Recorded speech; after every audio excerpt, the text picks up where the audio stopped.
case with the blood that we feel and the radiation that we are exposed to, because I think this is the ego of us that brings us to the cath lab. Otherwise, you can go and do echo and do MRIs. So I have no conflict of interest. I want to emphasize things that are just said here before. There is unmet need in real life PCIs in the accurate stent positioning. And we know that this is the fear and this is the worst scenario that can happen to a junior interventionalist when he deposits the stents in the wrong place. And we know that we are experiencing a huge intervention in the X-ray machines, and we are seeing much more. And once we see much better, we need to put the stent in the right place. We are treating much more complicated PCI patients. We are treating bifurcation, osteal lesions, stent edge to stent position. And today in the morning, we've seen so many precious cases to learn from, that the stent positioning is crucial for the success of the procedure and for the long term of the patient. We know that the curve of the learning in PCI, even in robots, but also in real life, is very complicated, and we know that we may suffer somehow in learning. I know that also the seniors suffer when they see the juniors doing things and not obeying all the instructions and not managing to do everything as needed. So this is a real unmet need, and I still doubted that the solution will come from the robotic side. So the robotic side just makes the procedure a robot and not a human treating a human, and it makes the procedure not intuitive, and it takes everything to the robot side and not to the patient and the physician side. I was eager to test and to make some studies about a stent positioning assistance system. It's called SPAS. And SPAS is a simple device. It's like the torque device that we put in a guide wire. So this device is just a torque device to control the stent delivery system rather than the wire.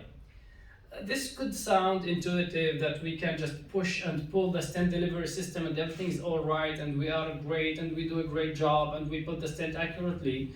But once using the most handy tool that I have had in my hand, I just found it much more intuitive to do the procedure with SPAS, especially in the cases that I do need accuracy and do need a stent to stent and edge to edge. So and we put the stent to the approximate place. It takes like 15 seconds to do so. We upload the stent over the rapid exchange wire, and once we are in the approximate place, we just lock the SPAS on the stent delivery system. And from that moment on, instead of pushing and pulling the stent manually like we do every day, and we find it a good way to do that, we can just hold the tip of the SPAS device in our left hand aside with the guide wire, and in order to move the stent, instead of pulling and pushing, as I said, we can just rotate the knob on the back of the SPAS, and that's how we can move it with a precision of like ½ millimeter.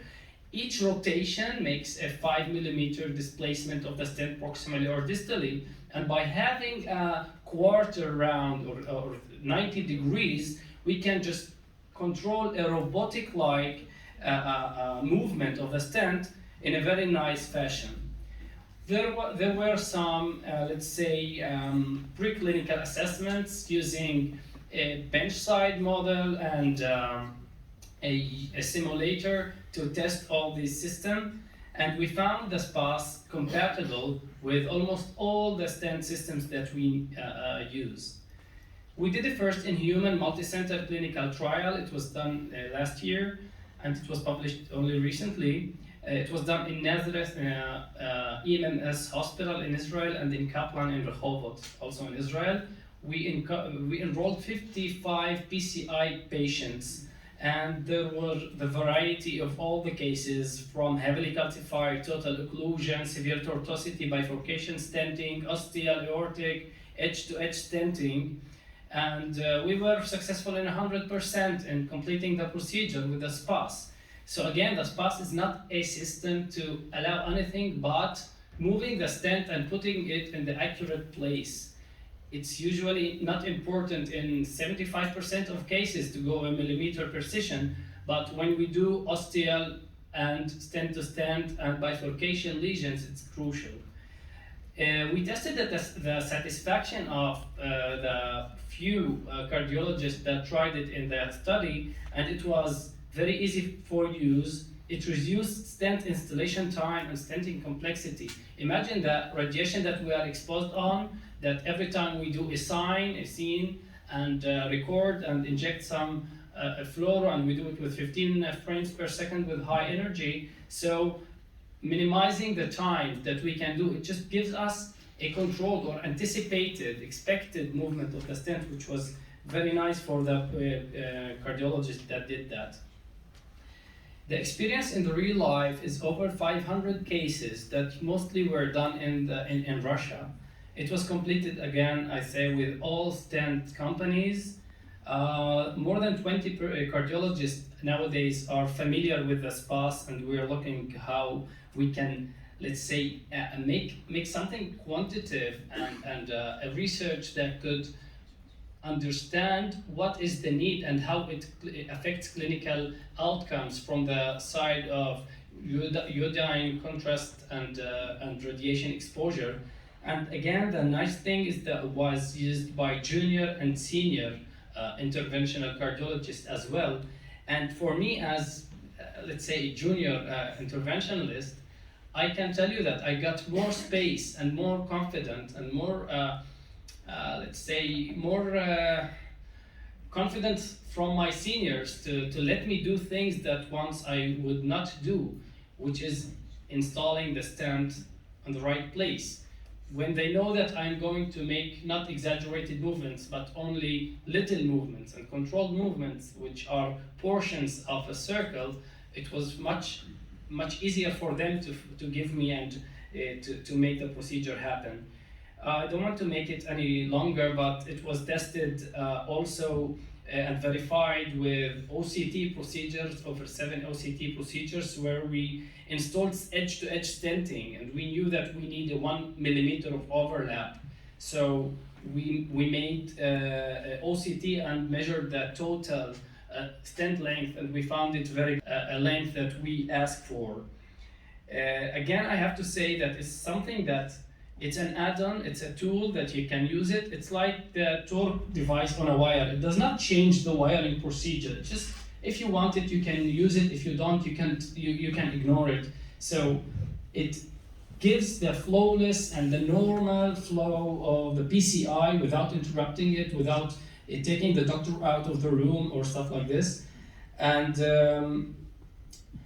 it's important to know that it would help in giving the physician a robotic control over the tips of his fingers, without the robot, without losing the contact, without leaving the patient, and without doing the PCI over the simulator or the computer. We still need the sense of the cath lab, and this is what I get during the SPAS procedure.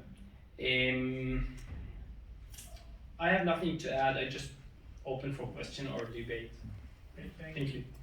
My invention, but I was eager, and I was the principal investigator in 2 of the studies, and it's just of real need to have the blood and the radiation and the feeling of the PCIs. It's good. Thank you very much. Thank you.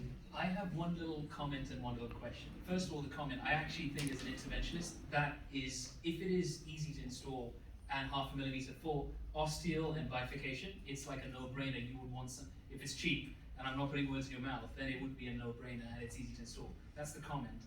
The question is, back to your excellent question before, what if a robotics company just put in because you've got the ECG trace and balloons up at the diastole, so you've got perfect positioning and it's robotics, you can go 0.1 millimeter and potentially have even more accuracy than this system.